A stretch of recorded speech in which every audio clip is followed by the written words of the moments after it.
नमस्कार दोस्तों। अगर आप रेलवे एनटीपीसी एग्जाम की तैयारी कर रहे हैं तो रुकिए, क्योंकि अगले कुछ मिनट आपकी तैयारी की पूरी दिशा बदल सकते हैं। हम लेकर आए हैं 5 महीने का एक ऐसा जबरदस्त रोड मैप जो आपकी तैयारी को एक सही स्ट्रक्चर और डायरेक्शन देगा। अब सबसे बड़ा सवाल तो यही है ना? क्या 150 दिन काफी हैं? सुनने में तो ये एक बहुत बड़ी चुनौती लगती है, लेकिन यकीन मानिए, एक सही और डिसिप्लिन प्लान के साथ ये बिल्कुल पॉसिबल है। तो इसका जवाब है अ बिग यस। और ये सफलता का रास्ता 3 फेजेस वाले एक सॉलिड प्लान से होकर गुजरता है। आइए इस सफर के हर पड़ाव को करीब से देखते हैं और समझते हैं कि ये काम कैसे करता है। तो चलिए देखते हैं कि आज हम क्या क्या कवर करने वाले हैं।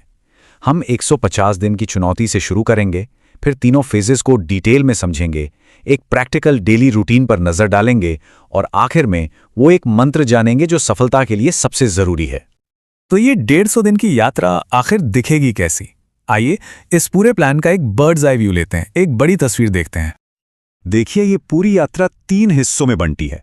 पहले 60 दिन हम मजबूत नींव बनाएंगे, अगले 60 दिन उस नींव पर प्रैक्टिस करके स्पीड और एक्यूरेसी बढ़ाएंगे और आखिरी 30 दिन सिर्फ और सिर्फ मॉक टेस्ट और सुधार पर फोकस करेंगे। A very logical progression. All right, तो अब आते हैं सबसे जरूरी हिस्से पर, फेज 1। ये वो नींव है जिस पर आपकी सफलता की पूरी इमारत खड़ी होगी। तो इसे बहुत ध्यान से और मेथोडिकल तरीके से करना है। तो इस नींव को मजबूत बनाने के लिए कमिटमेंट कितना चाहिए? रोजाना लगभग 6 से 8 घंटे। जी हाँ, ये डेडिकेशन तो चाहिए होगा, क्योंकि यही मेहनत आगे चलकर बहुत काम आने वाली है। अब जरा इस टाइम स्प्लिट को देखिए। मैथ्स के लिए 2.5 घंटे, रीजनिंग के लिए 1.5 और जनरल अवेयरनेस के लिए पूरे 3 घंटे। मतलब शुरू से ही जीए को हल्के में लेने की गलती नहीं करनी है। ये बहुत क्रूशल है। तो इस फेज में फोकस कहाँ करना है? मैथ्स और रीजनिंग में इन हाई वेटेज टॉपिक्स पर। जीए में मॉडर्न इंडियन हिस्ट्री, कॉन्स्टिट्यूशन और 10th तक की साइंस पर पकड़ बनाइए। और हाँ, a weekly goal, her subject का एक सेक्शनल टेस्ट देना ही देना है। No excuses. तो एक बार जब हमारी फाउंडेशन स्ट्रांग हो गई, अब बारी है बिल्डिंग बनाने की। मतलब अब हम शिफ्ट करेंगे प्रैक्टिस एंड मास्टरी की तरफ। चलिए देखते हैं फेज 2 में क्या है। तो अब इंटेंसिटी थोड़ी और बढ़ेगी। डेली स्टडी टाइम अब हो जाएगा 7 से 9 घंटे। क्यों? क्योंकि अब हमारा फोकस सिर्फ सीखने पर नहीं, स्पीड और एक्यूरेसी पर भी है। टाइम स्प्लिट में भी अब एक बड़ा बदलाव आया है। जीए का टाइम थोड़ा और बढ़ गया है। लेकिन सबसे इंपॉर्टेंट एडिशन क्या है, ये देखिए। प्रीवियस ईयर क्वेश्चंस और मॉक्स के लिए डेडिकेटेड 2 घंटे। ये गेम चेंजर है। टॉपिक्स भी अब नेक्स्ट लेवल के हैं। मैथ्स में अब एडवांस टॉपिक्स उठाएंगे, रीजनिंग में पजल्स और जीए में ज्योग्राफी, इकोनॉमिक्स। और सबसे जरूरी काम, हफ्ते में कम से कम 2 बार पिछले साल के पेपर सॉल्व करने ही हैं। This is non negotiable. और नाउ द फाइनल काउंटडाउन। आखिरी 30 दिन। ये स्प्रिंट है, मैराथन नहीं। यहां सब कुछ स्ट्रैटेजी और इंप्रूवमेंट के बारे में है। इस फाइनल पुश के लिए डेडिकेशन भी मैक्सिमम चाहिए। अब रोजाना 8 से 10 घंटे।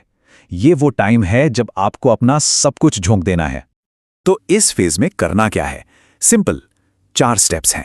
पहला, हर हफ्ते 4 से 5 फुल लेंथ मॉक टेस्ट लगाइए।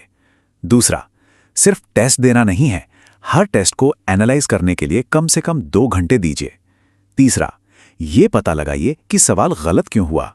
और चौथा, जो भी वीक टॉपिक मिले उसे तुरंत रिवाइज कीजिए।